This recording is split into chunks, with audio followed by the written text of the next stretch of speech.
क्या आप जानते हैं कि आपके आस पड़ोस के सबसे अमीर लोग कौन हैं? आपको लगता होगा कि वे वो है जो बड़ी गाड़ी चलाते हैं, महंगे रेस्टोरेंट में खाते हैं और ब्रांडेड कपड़े पहनते हैं, है ना? लेकिन 90% मामलों में आप गलत हैं।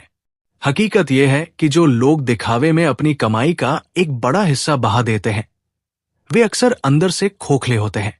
वे कर्ज के जाल में फंसे होते हैं। तो फिर असली करोड़पति कहाँ है? वो आपके पास की साधारण कॉलोनी में एक साधारण घर में रहते हैं। वो महंगी एसयूवी नहीं, बल्कि एक 5 साल पुरानी कार चलाते हैं। आज मैं आपको उस किताब के बारे में बताने जा रहा हूं जिसने दुनिया को सिखाया कि असली दौलत क्या होती है और कौन बनाता है। उस किताब का नाम है द मिलियनेयर नेक्स्ट डोर। अगर आप आज इस वीडियो को पूरा देखते हैं तो मैं गारंटी देता हूं कि आप दौलत और अमीरी के बीच का फर्क समझ जाएंगे और कर्जमुक्त जीवन की तरफ अपना पहला कदम उठा लेंगे। इस वीडियो को अभी सेव कर लीजिए, क्योंकि यहां जो बताया जाएगा वो आपकी आने वाली पीढ़ियों को भी अमीर बना देगा। मिलिए रवि से। रवि मुंबई की एक अच्छी आईटी कंपनी में काम करता है। उसकी सैलरी 1 लाख रुपए महीना है।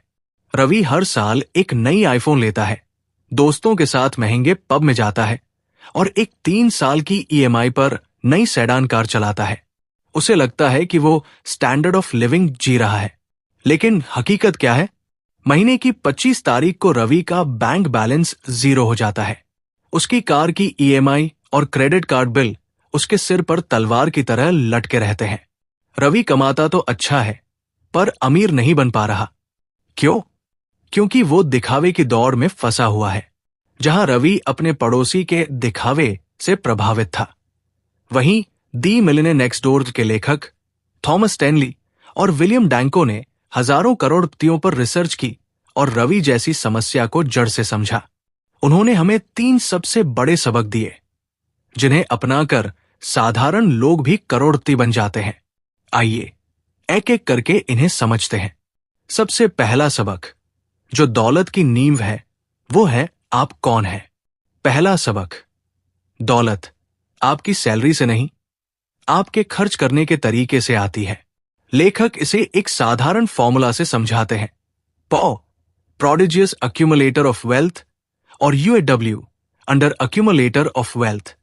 पॉ, असली अमीर ये वो लोग हैं जो अपनी उम्र और इनकम के हिसाब से ज्यादा दौलत जमा करते हैं। यूडब्ल्यू, दिखावटी अमीर ये वो लोग हैं जो कमाते तो हैं पर कुछ भी बचा नहीं पाते। भारतीय संदर्भ में समझिए। कल्पना कीजिए कि आप आम का एक पौधा लगा रहे हैं। आपकी सैलरी पानी है। अगर आप सारा पानी दिखावे की गाड़ियों, पार्टियों और महंगे कपड़ों पर बहा देते हैं, तो पौधा, आपकी दौलत, कभी बड़ा नहीं होगा। असली करोड़पति जानते हैं कि हर पैसा एक सैनिक की तरह है। वे अपने सैनिकों को सिर्फ उन जगहों पर भेजते हैं जहां से वे और सैनिक पैदा कर सकें, यानी निवेश, इन्वेस्टमेंट में। वे ये नहीं पूछते कि मैं ये नया सोफा खरीद सकता हूं या नहीं। वे पूछते हैं, ये नया सोफा खरीदने के लिए मुझे कितने घंटे काम करना पड़ेगा। ये सोच आपको यूडब्ल्यू से पॉ की कैटेगरी में डाल देती है। याद रखें, अमीरी एक परिणाम है, दिखावा एक गलती। अब बात करते हैं कैसे की। इस सबक को अगर आप अमल में ले आए तो आपकी आर्थिक आजादी, फाइनेंशियल फ्रीडम पक्की है। दूसरा सबक, अपने समय, ऊर्जा और पैसे को 3 चीजों पर केंद्रित करें। असली करोड़पति 3 चीजों पर ध्यान केंद्रित करते हैं और ये उनका सबसे बड़ा व्यावहारिक कदम है। 1, बजटिंग।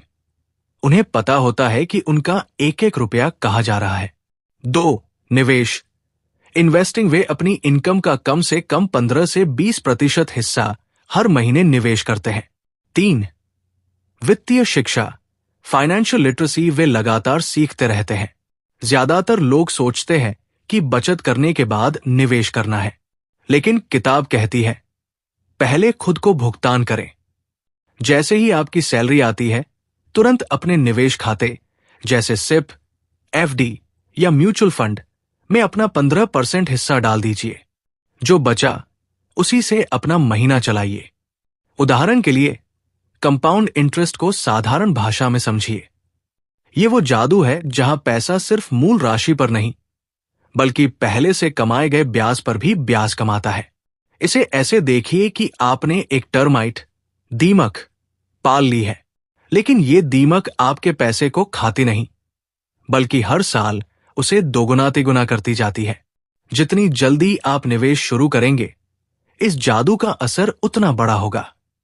और अब वो सबक जो इस किताब का सबसे बड़ा सीक्रेट है, ये सबसे असहज है और 99% लोग इसे नहीं समझते। तीसरा सबक, आपका जीवन साथी, स्पाउस या पार्टनर आपकी सबसे बड़ी वित्तीय संपत्ति या सबसे बड़ी बर्बादी है। ये सबक चौंकाने वाला है।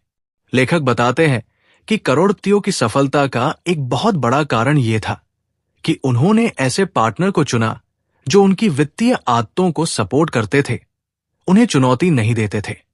जरा सोचिए, अगर आप बचत करना चाहते हैं और आपका पार्टनर हर हफ्ते ऑनलाइन शॉपिंग करता है, अगर आप निवेश करना चाहते हैं और आपका पार्टनर हर 6 महीने में घर का फर्नीचर बदलना चाहता है, परिणाम, आप कर्ज के दलदल में धंसते चले जाएंगे। अगर आपने ये एक गलती की, यानी अपने पार्टनर को अपनी वित्तीय योजना में शामिल नहीं किया, तो वॉरेन बफेट भी आपकी मदद नहीं कर पाएंगे, क्योंकि घर के अंदर से ही आपकी बचत का बांध टूट जाएगा। असली करोड़पति जानते हैं कि दौलत कमाने के लिए टीम वर्क चाहिए, और आपकी टीम का सबसे अहम खिलाड़ी आपका जीवन साथी है। अपनी वित्तीय आदतों को लेकर ईमानदार रहिए और एक दूसरे को सपोर्ट कीजिए। तो दोस्तों, हमने दी मिलियनेयर नेक्स्ट डोर किताब से 3 सबसे महत्वपूर्ण सबक सीखे। पहला सबक, दौलत आपके खर्च करने के तरीके से आती है, न कि आपकी इनकम से। दिखावा छोड़िए और पौ बनिए। दूसरा सबक, तुरंत खुद को भुगतान करे, पे योरसेल्फ फर्स्ट। अपनी आय का 15 से 20% हिस्सा निवेश करें और चक्रवृद्धि ब्याज के जादू को काम करने दें। तीसरा सबक, अपने जीवन साथी को अपनी वित्तीय टीम का अहम हिस्सा बनाएं। अगर आपने आज इन सबकों को नजरअंदाज किया, तो परिणाम गंभीर हो सकते हैं। आप हर साल ज्यादा कमाते जाएंगे, लेकिन कर्ज के तले दबते जाएंगे। आप अपनी रिटायरमेंट की उम्र तक भी दूसरों को अमीर दिखाने की दौड़ में लगे रहेंगे, और अंत में आपके पास अपनी बुढ़ापे के लिए कुछ नहीं बचेगा।